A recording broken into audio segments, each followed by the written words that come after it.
B B health care centre Jamkhandi doctor ಭಾಗ್ಯ ಮಾತಾಡ್ತಾ ಇದ್ದೀನಿ ರೀ. ಸೊ ನನ್ನ ಕಡೆ 3 ತಿಂಗಳು ಹಿಡ್ದು ಇಂಗ್ಲೇ ಮೇಡಮ್ ಬರ್ತಾರೆ ತೋರ್ಸಕ್ಕೆ. ಸೊ ಅವ್ರಿಗೆ ಪ್ರಾಬ್ಲಮ್ ಏನಂದ್ರೆ ನೀ ಜಾಯಿಂಟ್ ರೀ, ಬ್ಯಾಕ್ ಪೇನ್, ಆನಂತರ ಬಾಡಿ ಒಳಗೆ ಸುಸ್ತಾಗ್ತೈತ್ರಿ.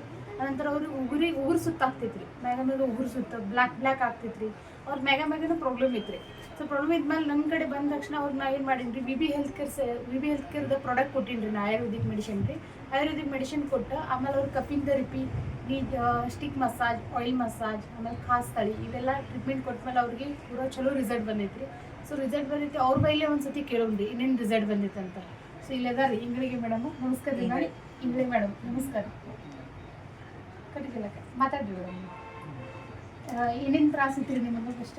ನನಗೆ ಮೊಣಕಾಲು ಇತ್ತು ರೀ, ಕಾಲು ಸುತ್ತ ಮೊಣಕಾಲು ಮತ್ತು ಉಗರ ಇದನ್ನು ಸುತ್ತ ಹಲ್ಲೆಲ್ಲ ಆಗ್ತಿತ್ತು ರೀ, ಅದನ್ನು ಸುಸ್ತಾಗೋದು ಇದನ್ನ ಇತ್ತು. ಮತ್ತು ಕಾಲು ಅಂದ್ರೆ ಕಾಯಮನ ಐತಿ, ಇದನ್ನು ಅನ್ನ ನಾವು ತೋರ್ಸೋಣ ಅಂದ್ರೆ ಎಲ್ಲ ಅವರು ಟ್ರೀಟ್ಮೆಂಟ್ ಎಲ್ಲ ಕೊಟ್ರೆ ಇದನ್ನು ಮಾಡಿದ್ರೆ ನನಗೆ 4-5 ದಿವಸ ಸ್ವಲ್ಪ ತ್ರಾಸ ಆಯ್ತು. ಆಮೇಲೆ ಬರ್ತಾ ಎಕ್ದಮ್ ಕಡಿಮೆ ಆಯ್ತು. ಅವ್ರು ಗುಳಿಗಿನೂ ಕೊಟ್ರೆ ಎಲ್ಲ ಇದನ್ನು ಕಡಿಮೆ ಆಯ್ತು ರೀ. ಉಗರ್ ಸುತ್ತಿಂದ ಎಲ್ಲ ಕಡಿಮೆ ಆಯ್ತು ರೀ.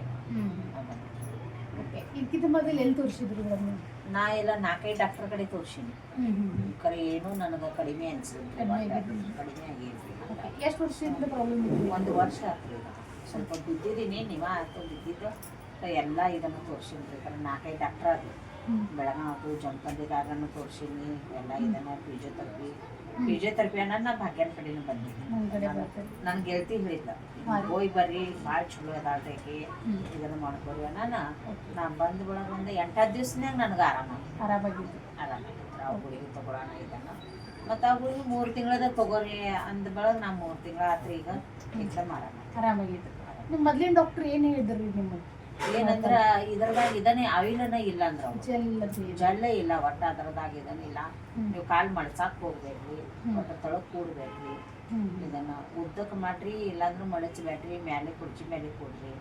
ಹಿಂಗಾದ್ರೆ ಹ್ಯಾಂಗ್ ನಡಿಬೇಕ್ರಿ ಇದನ್ನ ಅಂತಕೇಶಿ ನಾವು ಭಾಳ ವಿಚಾರನಾಗ ಬಿದ್ದಿದ್ವಿ. ಆಮೇಲೆ ಗೆಳತಿ ಹೇಳಾನ ನಮ್ಮ ಇಂಟ್ರೊಡಕ್ಷನ್ ನಿಮ್ಮ ಫ್ರೆಂಡ್ ಮಾಡ್ಕೊತಾರೆ ನಮ್ಮ ಸೆಂಟರ್.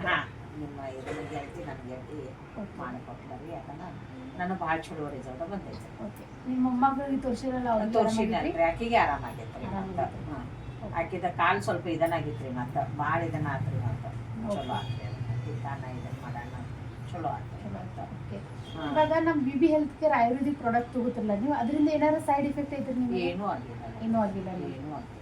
ಓಕೆ, ಇವಾಗ ಬೇರೆದವ್ರು ಯಾರ್ಯಾರು ಪೇಷಂಟಿಗೆ ನೀವು ತೊಗೋಬೇಕಂತ ಹೇಳ್ತಿರಲ್ಲ, ಅವ್ರ ಒಪಿನಿಯನ್ ಏನು ಹೇಳ್ತೀರಿ ನೀವು? ಏನು ಚಲೋ ಐತೆ ಅಂತ ಹೇಳವ್ರು. ನನಗೆ ಚಲೋ ಆಗೈತೆ ಅಂದ್ರೆ ಒಳಗೆ ಅವ್ರಿಗೇನ ಅದೇ ಹೇಳವ್ರು ನಾವು. ಓಕೆ, ನಾವು ಇದನ್ನು ವಿಡಿಯೋ ಮಾಡೋದು ಏನು ಮುಖಾಂತರ ಅಂದ್ರೆ ಅದಕ್ಕೆ ಮೌತ್ ಪಬ್ಲಿಸಿಟಿ ಜಾಸ್ತಿ ಮಾಡಾಕ್ತೀವಿ. ಸೊ ಪೇಷಂಟ್ ಏನು ರಿಸಲ್ಟ್ ಬರ್ತಾವಲ್ಲ, ರಿಸಲ್ಟ್ ಮುಖಾಂತರ ವಿಡಿಯೋ ಮಾಡಿ ಹಾಕಾಕತ್ತೀವಿ ನಾವು. ಸೊ ಪೇಷಂಟಿಗೆ ಸಾಕಷ್ಟು ಪೇಷಂಟ್ ಎಲ್ಲ ಕಡೆ ತೋರಿಸಿ ಬಂದಿರ್ತಾರೆ, ಅವ್ರಿಗೆ ರಿಸಲ್ಟ್ ಬಂದಿರೋಂಗಿಲ್ಲ. ಸೊ ಕೆಲವ್ರಿಗೆ ಯಾರ್ಯಾರು ರಿಸಲ್ಟ್ ಬಂದಿರ್ತೈತಲ್ರಿ ಅವ್ರದ್ದೆಲ್ಲ ಮುಖಾಂತರ ನಾವು ಪಬ್ಲಿಸಿಟಿ ಮಾಡಾಕತ್ತೀವಿ ರೀ. ಪ್ರತಿಯೊಬ್ಬರಿಗೂ ಇದು ಮನಿಗೂ ಹೋಗಿ ತಲುಪಬೇಕ್ರಿ ಅಂತಂದ್ರೆ. ಸೊ ನಿಮ್ಮ ಒಪಿನಿಯನ್ ಅಂತ ಸೈಡ್ ಎಫೆಕ್ಟ್ ಏನೂ ಇಲ್ಲ? ನಿಮ್ಗೇನು ತ್ರಾಸ ಆಗಿಲ್ಲಲ್ರಿ? ಏನೂ ಇಲ್ಲ. ನಿದ್ದೆದು ಕರೆಕ್ಟ್ ಆಗ್ತೈತ್ರಿ? ಕರೆಕ್ಟ್ ಆಗ್ತೈತೆ. Okay, thank you. ಭಾಳ ಚಲೋ ಆಗೈತೆ. ಥ್ಯಾಂಕ್ ಯು ಸೊ ಮಚ್ ರೀ. ನಿಮಗೆ ಹೇಳ್ಬೇಕು, ಆರಾಮಾಗಿತ್ತು.